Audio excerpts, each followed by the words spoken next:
Hey, what's going on, everybody? Welcome into another episode of the Booth Talk podcast. Connor, Larson, Trevor, Tanner. And if you've been watching us for a long time, you can tell we're in a little bit of a different studio today. We out here, I go to STSU. Trevor's basically a part-time STSU student at this point with the amount of times that he is down here.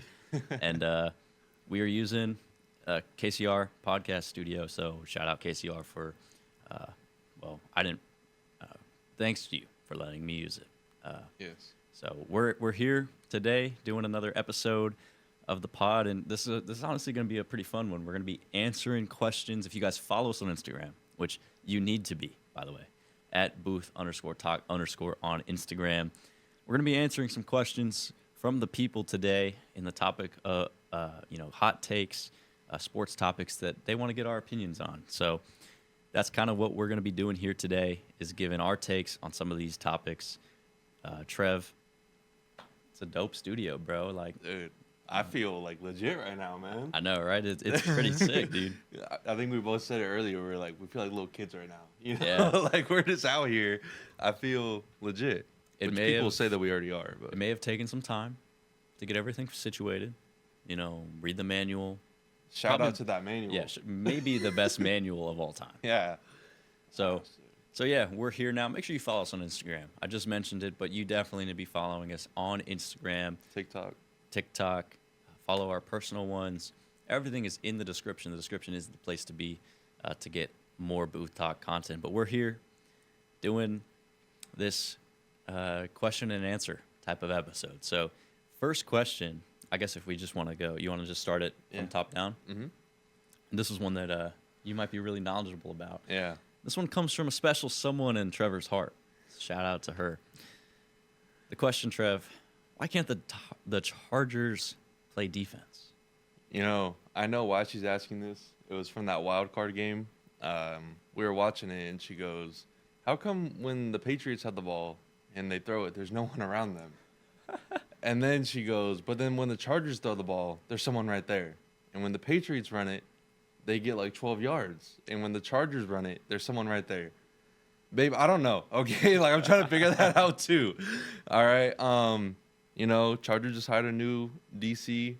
The guys seem pretty hype about it, so I'm hype about it. Chris O'Leary, I believe is his name. You know, I think it's the playoffs, man. We just don't show up in the playoffs. So hopefully, new season we turn it around. I can't really answer that, unfortunately. Unless y'all hire me, then we can start playing some defense. Yeah, right? Coach Trev, is a great defensive mind over here at San Pasquale. San Pasquale. Yes, sir. Shout Well, out. talk about the defense at least during the regular season, before the playoff collapse. Dude, we were looking solid. Like, I was excited with what we were doing.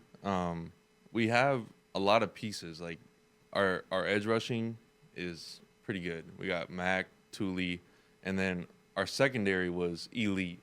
I liked what we were doing. I thought we were going to give Drake May a tough time. You know, we gave a lot of tough teams trouble. Like Jalen Hurts, 5 turnovers. You know, we were looking solid, and then we just didn't anymore. But I think we have the pieces. Like, we get another edge rusher or two, or especially interior line. I think we're good. I think the scheme is there. We just need to show up when time calls. Yeah. I mean, looking at the numbers, at least 5th in yards allowed per game in the regular season. That's a good unit. Derwin James, Khalil Mack on the defense, among other guys. Like, the unfortunate part is that you lost your DC, a great mind, Jesse Minter. Yeah. Going to the Ravens. But like you mentioned, like, the defense didn't look good in the playoffs in that game against against New England. And also the offense didn't look great either. But the defense did good. I mean, you guys held them for most of the game. Points. Yeah, I mean, like, they didn't play bad. That's the thing. Like, they played really well. It's just like when your offense isn't doing anything and you're on the field constantly, it gets tough. Yeah. So I think that was the main thing. I think we had 2 turnovers. So I don't know. You can't blame that loss on the defense. That was strictly on the offense. I mean, so, you know, she's still learning. Shout out, you know. When we first watched, she didn't really know. She didn't know what a first down was. Yeah. She didn't know what a down was. I had to explain that. She thought a punt was an interception. So she is learning, okay?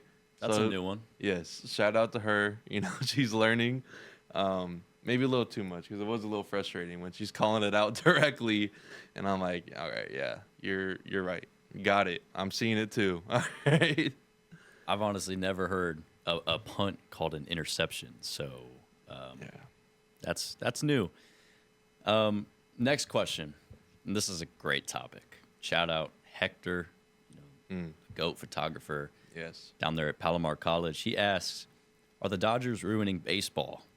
Now, we didn't get a chance to talk about it on a recent pod, but the Dodgers a couple weeks ago signed Kyle Tucker to a contract making, almost $60 million a season to be out there for the Dodgers, joining the likes of Shohei, Mookie Betts, Freddie Freeman, Will Smith, the pitching staff with Yamamoto, Blake Snell, Tyler Glasnow. So Edwin Diaz signed this offseason. Yeah. The Dodgers have signed a lot of people and have made lots of moves. They have an all-star team on their roster. It's basically the NL All-Stars is the Los Angeles Dodgers. But are they ruining baseball? I don't think they are. I don't think they are.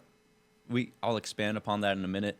Do you think they're ruining baseball? You're a Dodgers fan. Yeah. Do you think they're ruining baseball? I was just gonna say I'm a Dodger fan, so like people aren't gonna take my opinion. You know, they're gonna say I'm biased, but any team can do this. Yep. Any team can go out there and spend money. And I don't want to hear, well, the Dodgers have a TV deal, well, they have all these rich owners.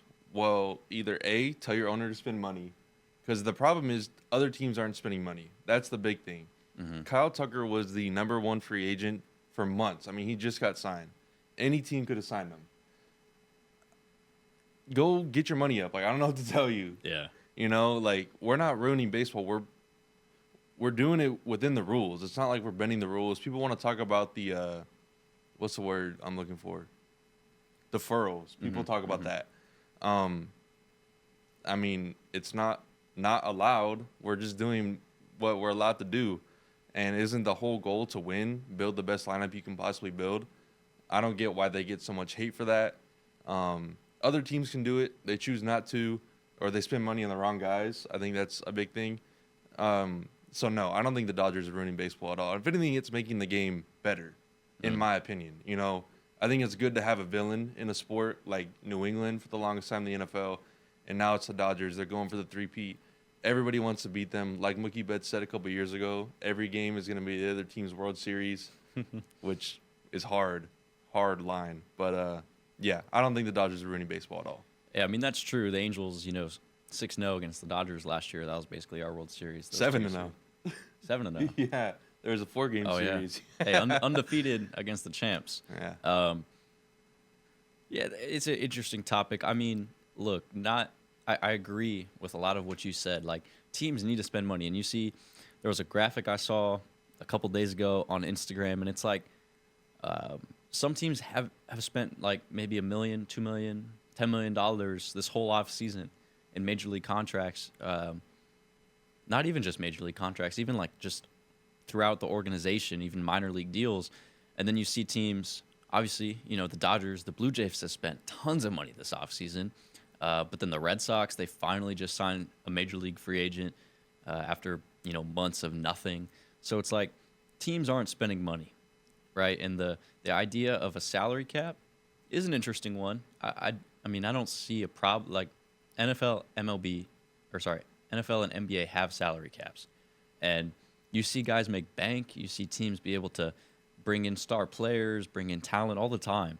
So I don't know if a salary cap would hurt baseball like some people want to say it is, and it's not going to hurt players in that regard. It might help, honestly, raise the bottom line for a lot of guys, for a majority of baseball players that aren't making, $60 million a year like Kyle Tucker and such. But like, yeah, not every teams can spend money. Not every team can spend money to the extent of the Dodgers because of the ownership group, because of, to an extent, the TV deal, the money they bring in from tickets and just having Ohtani on the team.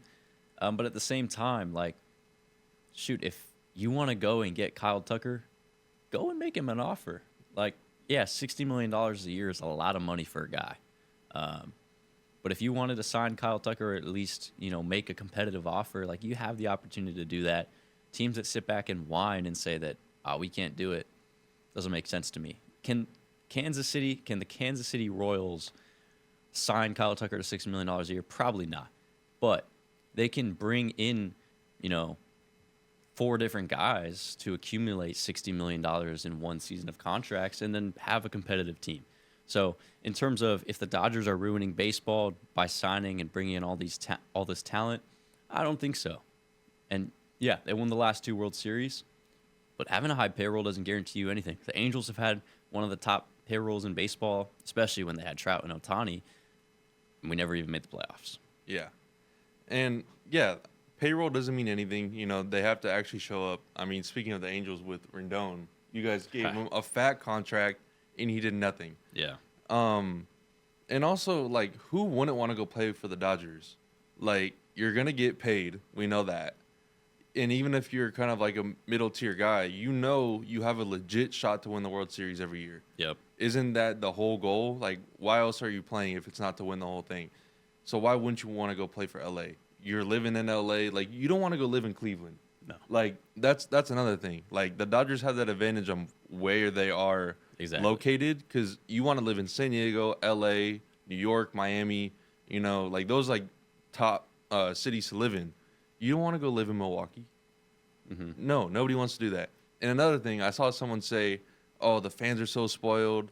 Let's not forget, we have to pay for it too, all right? I got to pay $70 to go park at Dodger Stadium.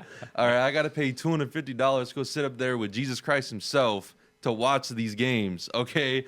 So I'm feeling it too, all right? I got to pay $15 for a Dodger dog. Like, it's rough out here, all right? It's not all sweet, but at the end, we get the trophy, so it makes it sweet. Honestly, I just thought of this right now. I think what's ruining baseball more, Freddie Peralta got traded from the Brewers to the Mets maybe like a week ago. Entering the last year of his deal, he's going to be a free agent next offseason. The Brewers, historically, right, Josh Hader, Corbin Burns, now Freddie Peralta, have traded away players about to become free agents. Why? Because they're not going to pay them. The Brewers made the playoffs last season. They won the National League Central. They made it to the NLCS against the Dodgers. Got absolutely steamrolled. Mm-hmm. But they were, 4 wins away from a World Series appearance.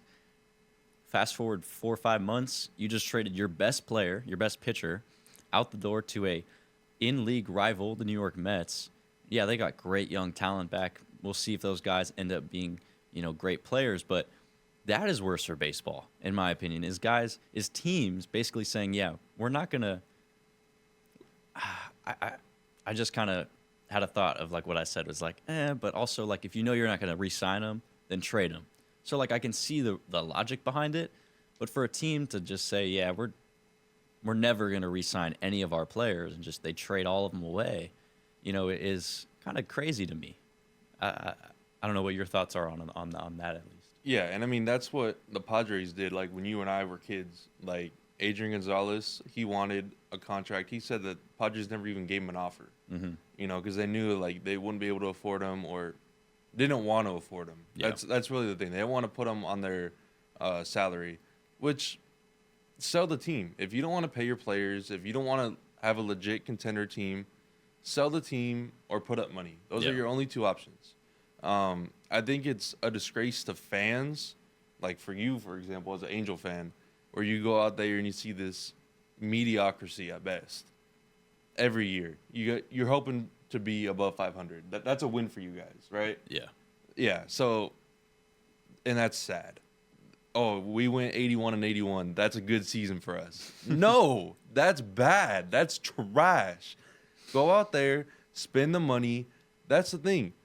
The problem isn't the team spending money. It's the team's not spending money, like you said. And you're just trading away guys like now there's ideas of Tarek Schoolwell being traded, which come put on blue. All right? Come put on blue. Paul Skeens, I'll see you in a couple years too. Oh, no. All right? Yeah. We want them all. All right? We want them all. Give me all the stars. Okay?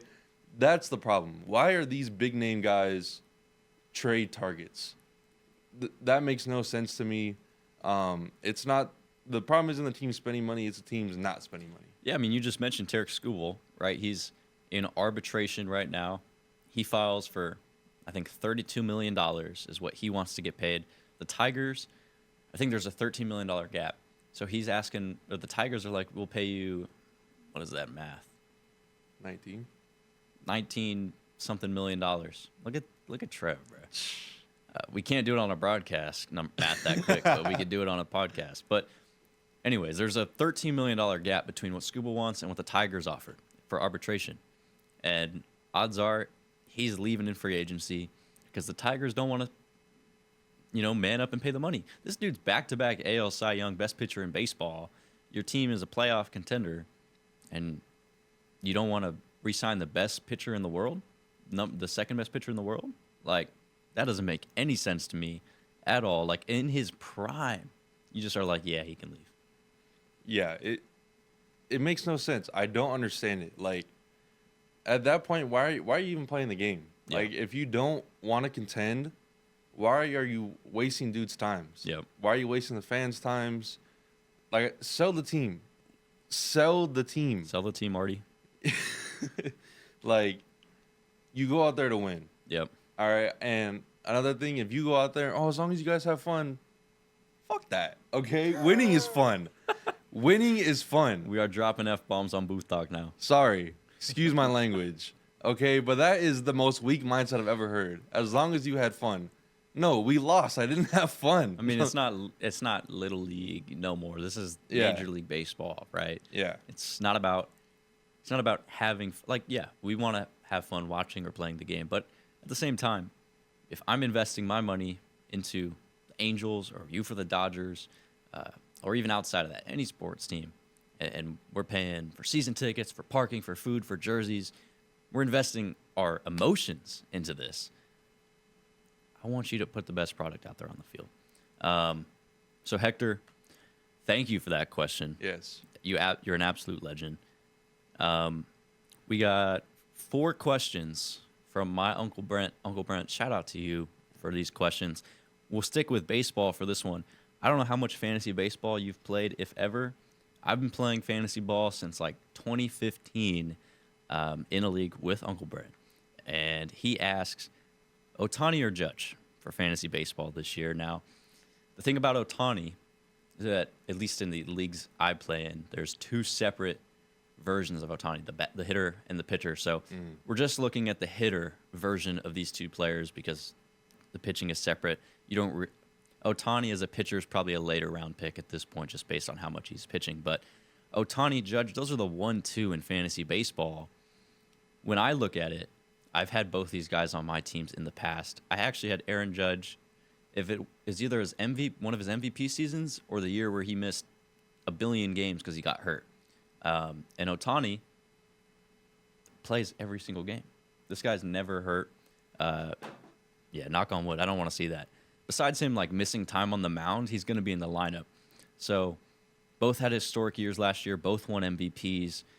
I guess it's just a matter of who do you think is going to have a better year. Judge was phenomenal last year. He had one of the greatest seasons ever, just across the board in terms of production and numbers.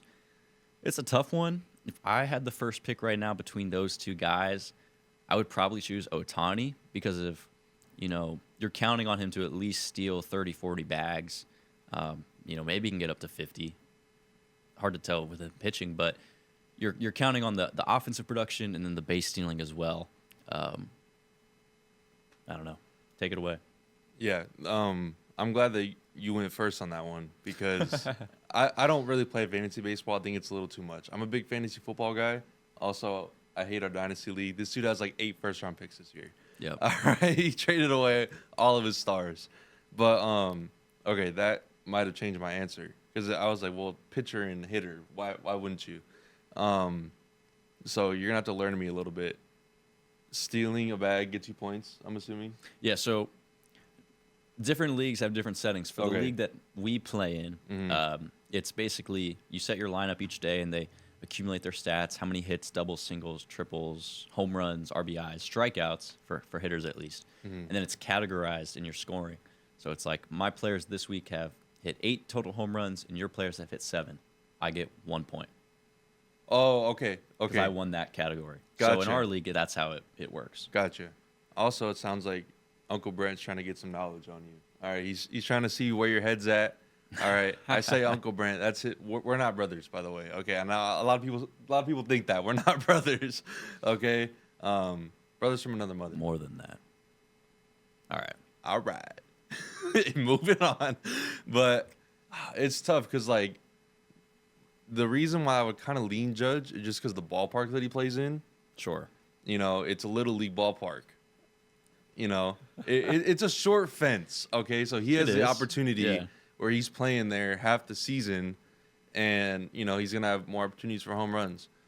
I think I will go with Ohtani just because of the lineup behind him. Like he's gonna hit leadoff. He's gonna get on base. Mm-hmm. I mean, we saw even in the World Series in that 18 inning game. Yeah. Where he was on base 9 times because they decided to walk him 5 times, I think. Mm-hmm. He's going to get on base. Dudes are going to walk him. He has a great eye at the plate. And he's going to get on base. People are going to drive him in. Yeah. He's going to steal. I think he's just more of an athlete, more versatile of a player than Judge. And now that I'm a little more knowledgeable on fantasy baseball, I'll go with Ohtani. But I feel you can't go wrong. No. No, you can't go wrong. But I think Ohtani might give you a little more. Yeah, if you have either of these two guys on your fantasy baseball squad this year, like you're in a great spot as long as they stay healthy. It's tough. I mean, you can't go wrong with whoever you pick at that spot. Ohtani or Judge, both great picks. Man, we got some NBA questions here now. You know, I follow the NBA. I watch a lot of NBA videos. You know, try and keep up to date with a lot of what's going on. I know you maybe not as much in terms of how much you're tapped into the world of the NBA. We got a couple basketball questions here. I'm going to rephrase this first one from Brent once again. His question is, does LeBron end his career in Cleveland or Golden State with Steph Curry? I'm just going to say, where do you think LeBron James ends his career, and how long do you think he has left? He should retire after this year, in my opinion. Okay. He should retire. He won't. Yeah, I don't think he will. Won't. And answering this question, I don't think he's going to go somewhere with as prominent of a star like Curry, especially with Curry also ending the tail end of his career. LeBron is a very selfish man. He's a very me-first kind of guy. All right, he's not going to want to share the spotlight. I think he does go back to Cleveland. I think he goes back to Cleveland as one last, homecoming. Yeah. That'll be his 3rd time with the Cavaliers. I think he goes back to Cleveland if he doesn't stay with LA, which I don't know if they'll even want him back at this point. I know the fans don't want him back, is what I've been hearing. I've only watched a little bit of NBA. Shout out to my boys at Tri-State General Contractors for giving me tickets, all right, to the Clippers. But yeah, I think he ultimately does go back to Cleveland. I don't think Golden State's even really an option for him. I don't think he'll do that. Yeah, the Warriors one is interesting. Obviously, him and Steph have a great relationship. They've been rivals for a long time. I just don't see him joining the Warriors, like a team that he battled against for so long. Like, despite the fact that one of his best friends is there, I don't see that happening. It would just look so weird. It would. In a Warriors I can't picture it. No, that's a cursed image. Yeah, right there. That's one of those ones we don't need that. No, not at all. I think he plays. I think my dad mentioned this too. Shout out, Pops. He might get to 25 years. I feel like that's a number that LeBron might want to get to. Like, if we look back and say, yeah, LeBron played 25 seasons. Like, that's a pretty impressive amount of time to play at the highest level. As a Laker fan, bye-bye. At this point, I'm fully invested in the Luka movement. Let's get him a big man, a lob threat. I'll be watching these Laker highlights from these games, and Luka's lobbing up balls all the time, and Jackson Hayes don't have hops. This dude's small. DeAndre Ayton sucks. Get this dude out the freaking Lakers, bro. I thought this dude was good. I thought, oh, yeah, he's going to be good with Luka. Quite the opposite. He's trash. And LeBron is being what LeBron's always been. And I hate to say he's a diva, but he's a diva. Mm-hmm. LeBron wants all the attention, all the spotlight. And, LeBron deserves a lot of that. But at this point, it's not his team anymore. The Lakers are fully invested in the post-LeBron era, and he's a free agent in the offseason. So where do I think he goes? I think, Cleveland's obviously a possibility. They just played there last night, and he actually was crying during a tribute video.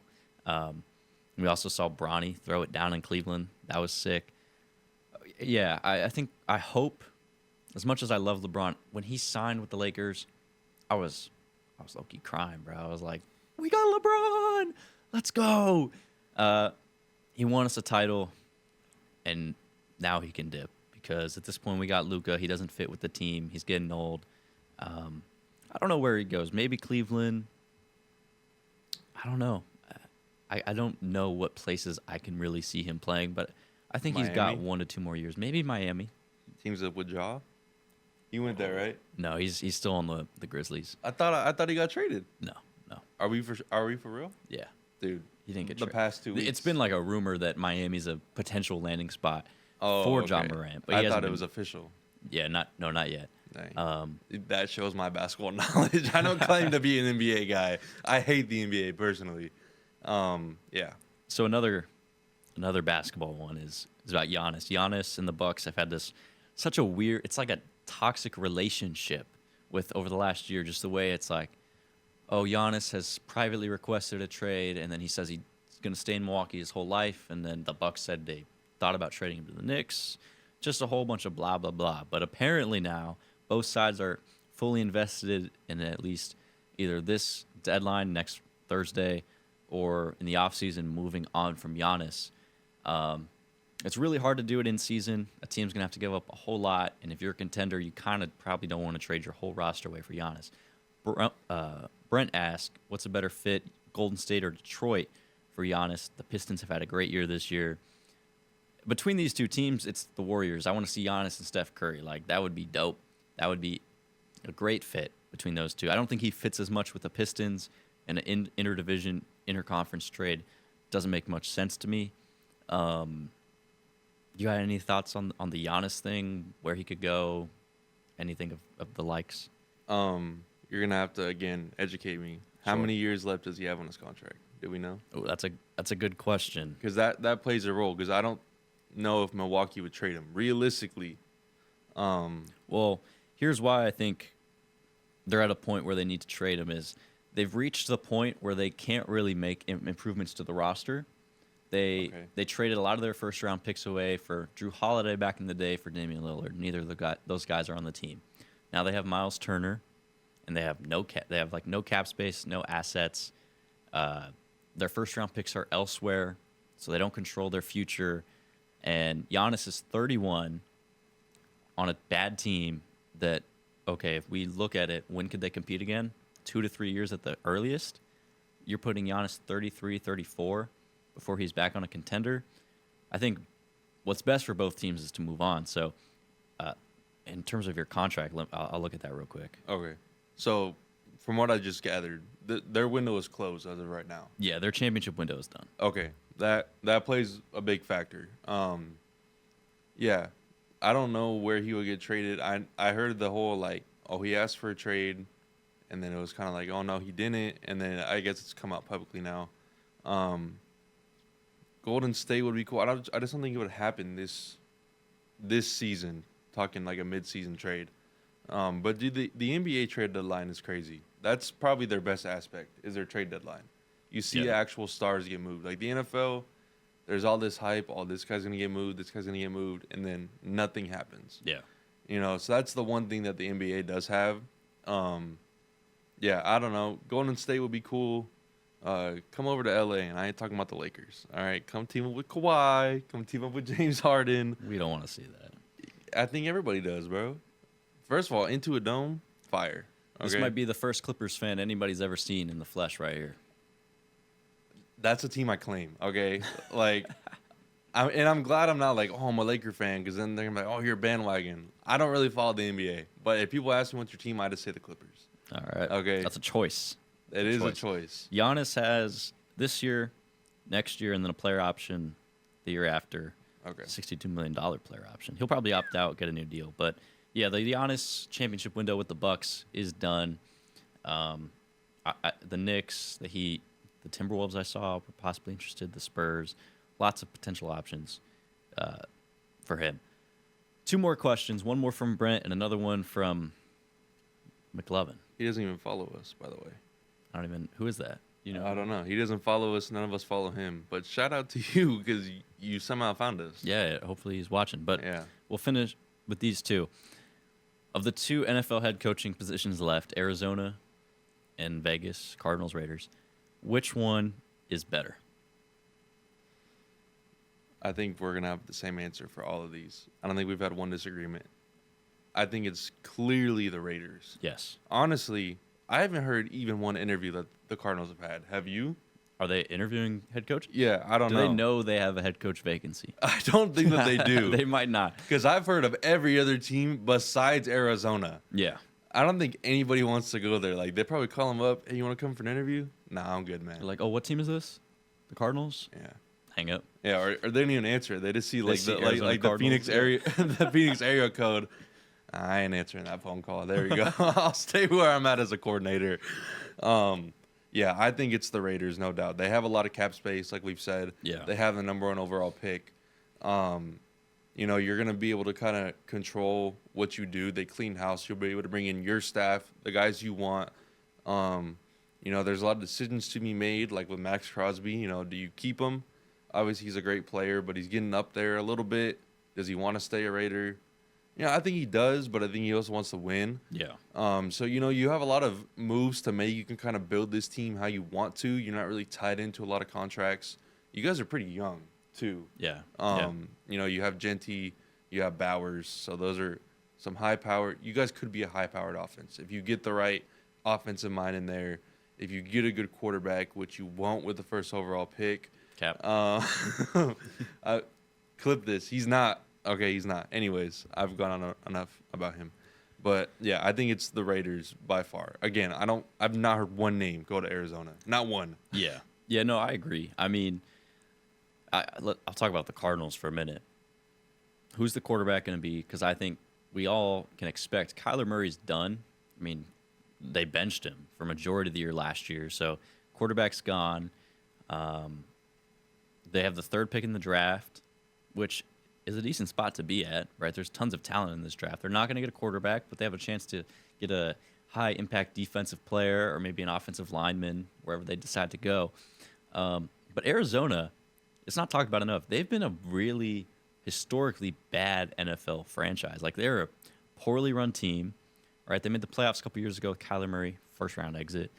Before that, they had some success with Carson Palmer. Obviously, they went to the Super Bowl way back in the day. But besides that, they're like not. They haven't been a great franchise. Now, you could say the same thing about the Raiders too, and I fully agree. Like, you look over the last maybe 20 years, and the resume is pretty similar between these 2 franchises. But in the current situation, I mean, Arizona doesn't have a quarterback. You have great skill position players around them. You know, maybe Marvin Harrison Jr., Trey McBride, Michael Wilson. Then you look at the Raiders. We don't have a quarterback. We will have a quarterback. Fernando Mendoza is a guy. Hope as long as we can protect him, right? He should be a good guy. And with the weapons that we have on offense, and depending who we bring in to run things in the coaching staff, the Raiders have to be the perfect fit. With that brand, you know, of being the Raiders, the cap space, as you mentioned, like going forward, if I want to build a team, I want to start with the Raiders. I want to start with all doors open, any possibility. You know, I could trade Crosby, I could draft a quarterback, I could sign all these free agents. That's a better starting point than the Cardinals. Yeah, and these teams are actually pretty similar. I mean, if you look at it, like they both don't have a quarterback right now. Yeah. Obviously, the Raiders have the first overall pick, but there's no number 2 quarterback in the draft that you'd feel confident, you know, taking That early. Yeah, exactly. And you know, they both play in extremely tough divisions, the AFC West and the NFC West. I mean, you're talking about 3 playoff teams you're gonna have to go against. You know, obviously the Chiefs didn't make it this year, but they're gonna be a playoff team next year, most likely, or they're at least gonna be like an 8-9 seed. You know, they're not gonna have a repeat 6-win season. That's not happening. Make sure Jeremiah Love doesn't go to Kansas City, by the way. We can't let that happen. Yeah, don't let that happen. But yeah, these teams are pretty similar. I just think like going into the situation, the Raiders would have the best chance to be good faster than Arizona. 100%.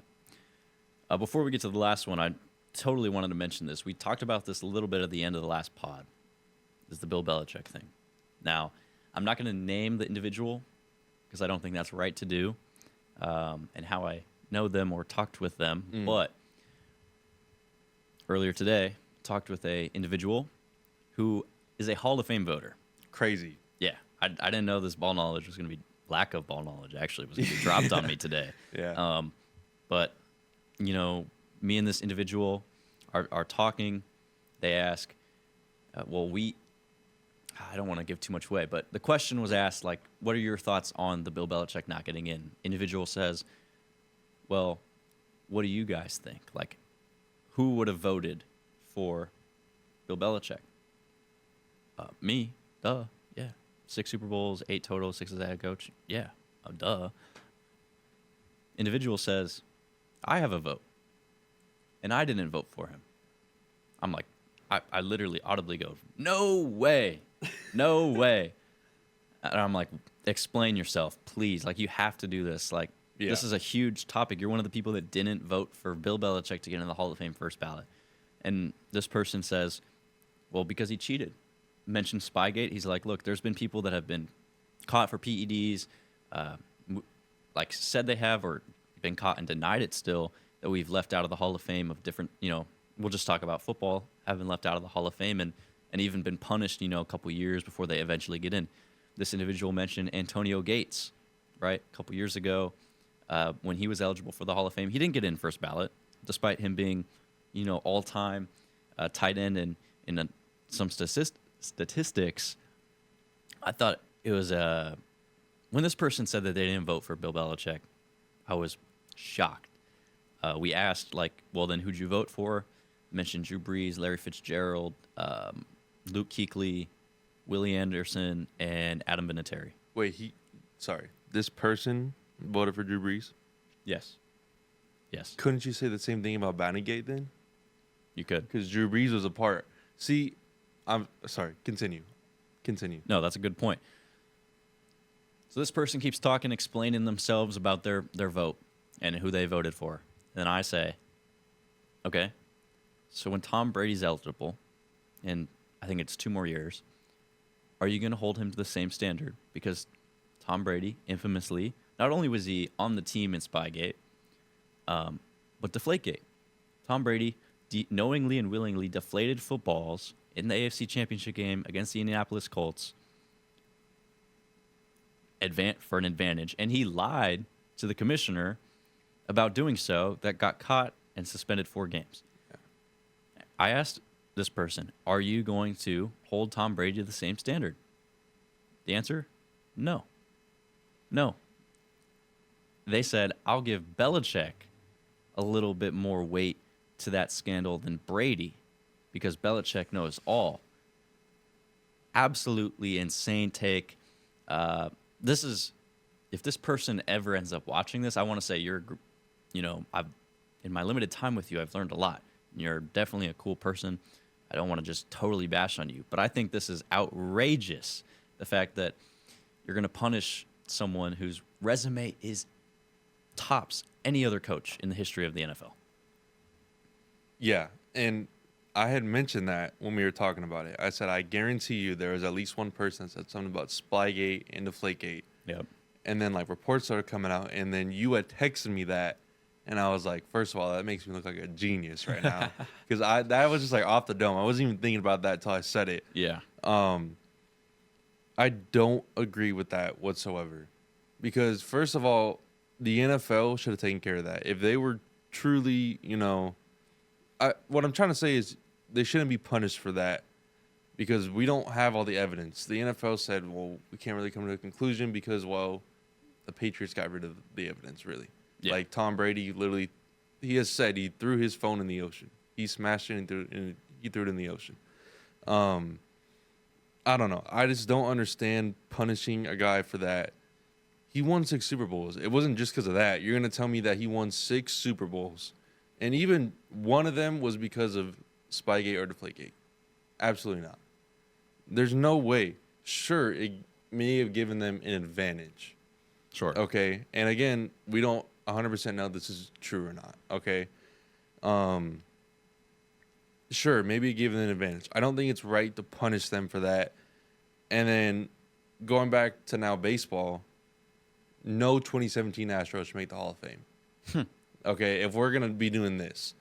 And this individual, I'd like to have a conversation with you. I just want to get a deeper dive into your brain.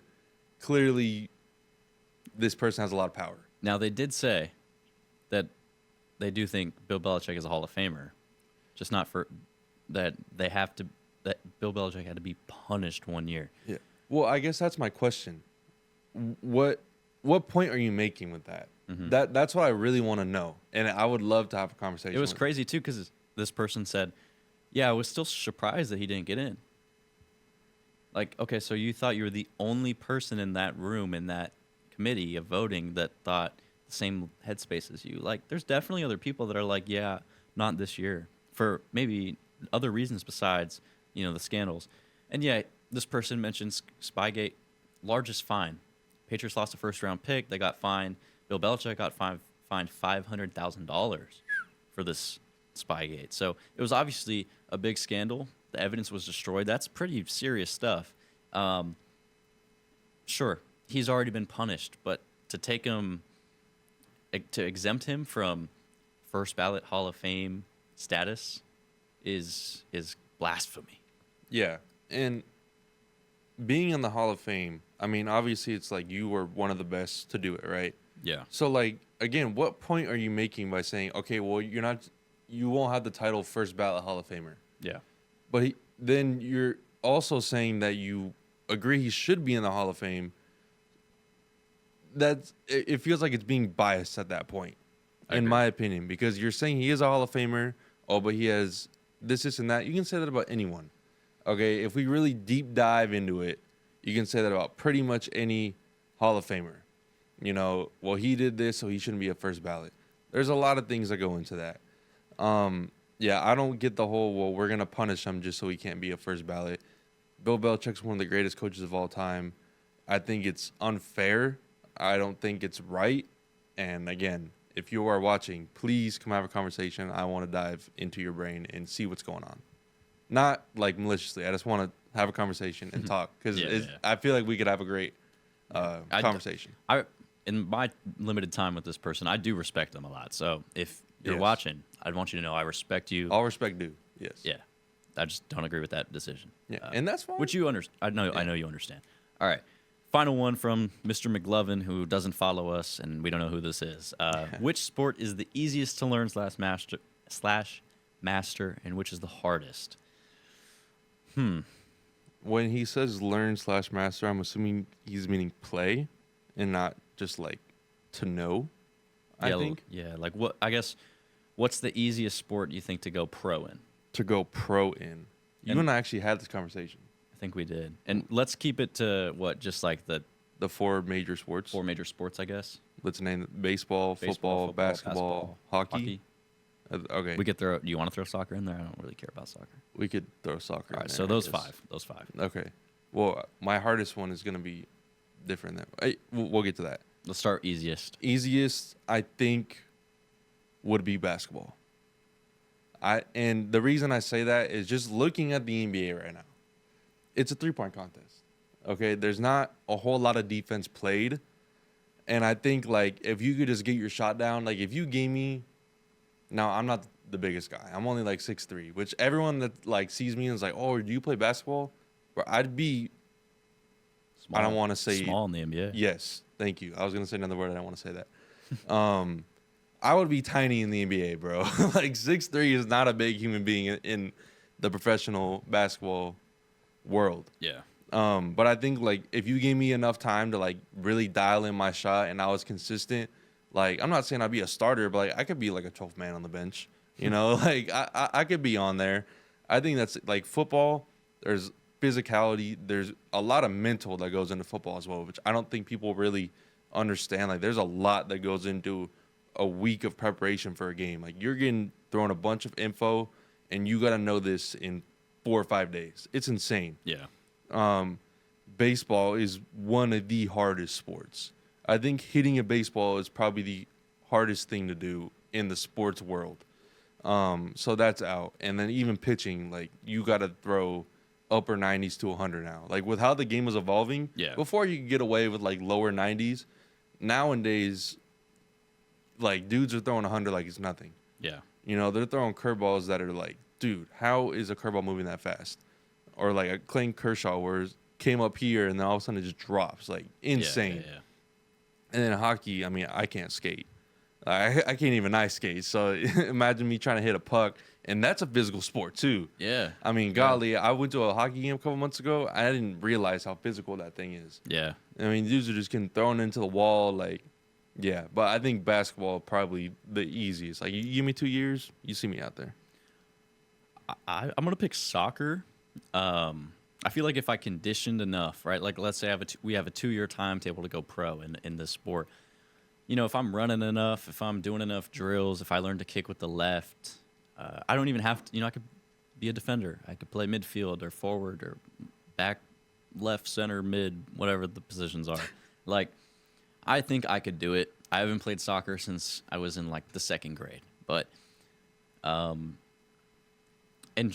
yes, I'm not saying it's super easy and anybody could go pro. But I think if you gave me 2 years of conditioning, of working, of learning how to dribble and kick and headbutt and stuff, like, I think the biggest thing with soccer has got to be the conditioning. Like, those guys are running up and down that field for 90-plus minutes. Like, that's definitely, in my opinion, one of the harder parts of soccer or football. So I would pick that as the easiest one. I think basketball's up there, too. I just think, like, in my case, being scraping 6 feet, I'm at a big disadvantage, 5'10", maybe. No, I'm kidding.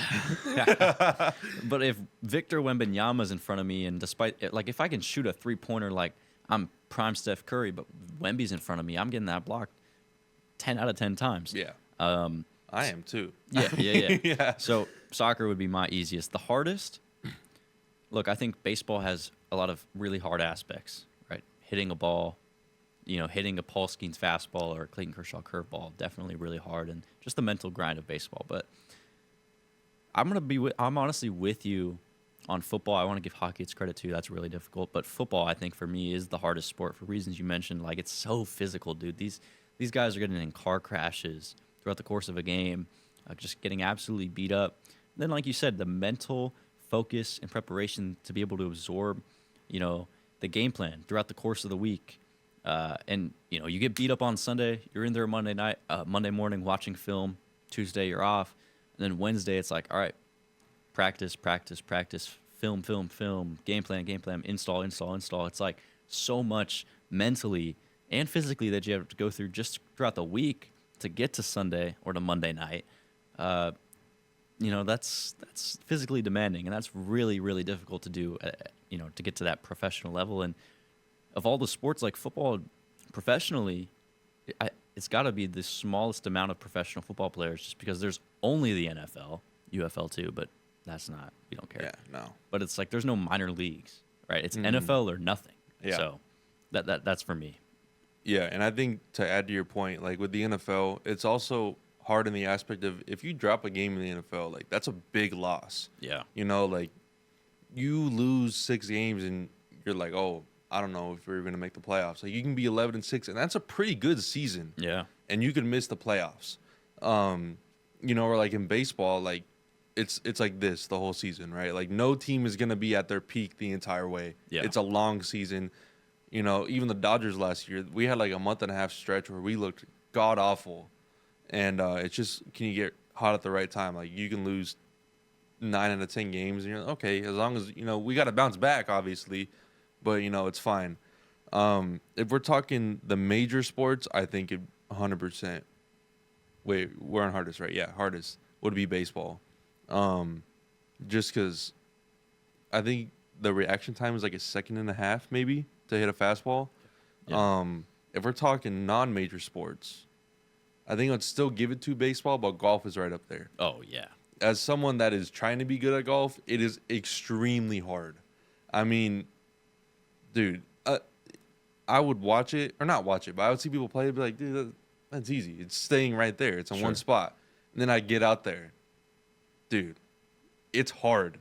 Like, trying to hit a golf ball where you want it to go in the distance is extremely hard. Now I am getting better. Okay, so that's the one thing, is that you can just work and work and work at golf, and you will get better. Yeah. Okay, and I really haven't had any coaching or training besides, like, people give me tips here and there. But, like, with baseball, you could get the best bat, you could get the best, trainer, hitting coach, whatever, and you still won't be able to hit it. Yeah. Like, you got to have insane plate discipline.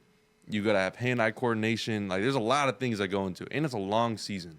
Yeah. Like, it's not a the grind. Yeah, it's not the physical part, it's the mental. Where it's, again, you can't take a loss too hard, and you can't, celebrate a win too much, because you got to go play in 6 games in a row now. Yeah. Yeah, I mean, the fact of, like, I'm playing 3 games in L.A., and then tomorrow we're flying to New York, and we play 3 games, and 3 games in Boston, then back to San Diego. It's like just the travel, the consistency. I mean, I agree. I think baseball and football are definitely, like, kind of hand in hand. Like, and I never played football. I played flag football once, and I never got the ball. I played baseball my whole life. And I couldn't, like, I was not good at really hitting a baseball. Like, that was one of my struggles as a player, was hitting the ball, and that's really hard to do. Mm-hmm. And you just had another point that you mentioned that was great, and I totally forgot what it was. What was it about baseball? Yeah. Like, hitting or training or? Shoot, I don't remember, bro. Dang. Yeah. Apparently it wasn't that good. Yeah. It was good, and then I forgot it. But yeah, you got anything else you want to add before we get out of here and close it up? Let's see. We got content coming out on social media, so make sure you're following that. We do. I got to hit up someone to make sure that they're still good for Tuesday. So hopefully Wednesday or Thursday, you should see a new type of video on Instagram. Waiting on another thing that fell through. A lot of waiting. A lot of waiting. Yeah. Okay, but at least we have it in place, and we're waiting, not just like, well, I hope we get this opportunity. It's there. Now let's just line it up. That's been, honestly, I think that's been the toughest part. Yeah, it's just locking it in. Yeah, like, we have a lot of ideas, and we'll get people to agree, and then it falls through. Yeah. And then it's like, dang. Yeah. And then we're playing the game of, well, did they even want to do this? Or were they just saying yes? And they all eventually have come on. True. But every interview I've seen has fallen through at one point for one reason or another. And I'm not blaming these people. Like, the fact that they came on is great. And we truly do appreciate that. Yeah. And people watching as well. But yeah, thank you guys for the support. It's only up from here. Yeah, exactly. So, yeah, man, thank you, everyone, for tuning in. Thank you for those who contributed on Instagram. Make sure you follow us there. I'm serious, man. You're missing out on content if you're not following us on Instagram. Everything's in the description. TikTok, too. TikTok's blown up, too. So go check us out there. A shout out to the people here that let us use the studio. Hopefully we can come back again, because it is freaking nice in here, bro. Yeah. This is probably the funnest podcast. This was also a great idea. We're going to have to do this more often, especially going into this kind of dead spot in sports.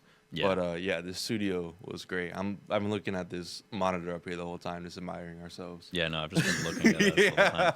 But yeah, thank you guys, everyone, for tuning into this episode and for the support.